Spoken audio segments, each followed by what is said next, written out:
Hello, in this explain that in this tutorial on how to find your Discord ID on Android or mobile. So let's get started. So first up, open up your Discord app and then swipe right. You'll be able to see your profile icon at the bottom right.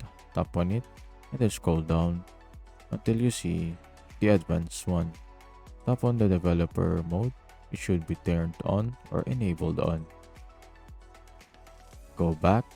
And then now you can able to see to copy user ID of yourself or your other friends. For example, in this one, tap on the three dots and then copy user ID. So in this instance, you can also copy your own self.